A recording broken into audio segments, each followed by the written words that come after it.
In this question, we want to determine the range of 1 upon fractional part of x. तो सबसे पहले हमें fractional part of x की एक important property पता होती है कि fractional part of x always lies between 0 to 1. Sorry, it is always greater than 0 and less than 1.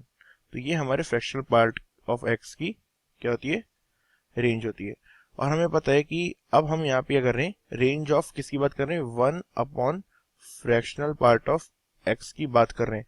तो हमें पता है फ्रैक्शनल पार्ट ऑफ x कब जीरो होता है, when x belongs to integer. तो यहाँ से हम बोल सकते हैं fractional part of x is equal to 0 when x is any integer. Okay, तो x क्या हो जाएगा, x क्या हो, एक इंटीजर हो जाए. ठीक है, तो इस केस में यहाँ पे अगर इसका हम डोमेन देखेंगे तो क्या होगा, x can not be equal to any integer हो जाएगा, इंटीजर के इक्वल नहीं होगा.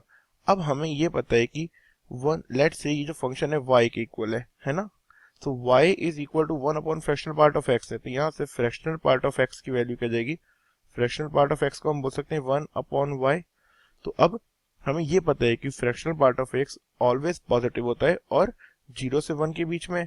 तो ना 0 के इक्वल होता है, 0 के इक्वल हो सकता है लेकिन 1 के इक्वल नहीं हो सकता है. ठीक है, बट अगर हम यहाँ पे देखेंगे तो यहाँ पे हमारा जो फंक्शन है ये तो 0 के इक्वल भी नहीं हो सकता. तो उस वाले केस के लिए क्या होगा, ये हमें इनइक्वालिटी भी 0 वाली भी रिमूव करनी होगी. ओके, तो अब हम क्या कर सकते हैं, सी अब इसकी वैल्यू हमेशा लेस देन 1 हो जाए, 1 अपॉन वाई की वैल्यू हमेशा लेस देन 1 हो जाए. तो इस और पॉजिटिव भी रहे, तो इट मीन्स यहाँ से कंडीशन क्या जाएगी कि y हो जाएगा हमारा ऑलवेज ग्रेटर देन 1. बिकॉज जब भी हम 1 को 1 से बड़े नंबर से डिवाइड करेंगे तो वैल्यू क्या होगी, ऑलवेज लेस देन 1 होगी. और अगर y पॉजिटिव रहेगा तो क्या होगा, ये वैल्यू ऑलवेज पॉजिटिव रहेगी फ्रैक्शनल पार्ट ऑफ x की. अब y अगर इनफाइनाइट हो गया तो क्या होगा, ये 1 upon infinite which approximately tends to 0. तो हम यहाँ से बोल देते हैं when y tends to infinity, तो हमारा जो फ्रैक्शनल पार्ट ऑफ x हो जाएगा वो क्या हो जाएगा, टेंड्स टू 0 हो जाएगा सिंपली. ओके, टेंड्स टू 0 हो जाएगा. तो यहाँ से हम बोल सकते हैं जो हमारा y की रेंज आई वो क्या है, y is greater than 1.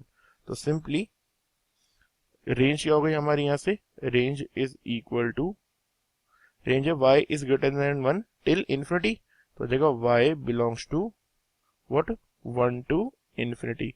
So this is the answer for this question. Range of this expression is 1 to infinity.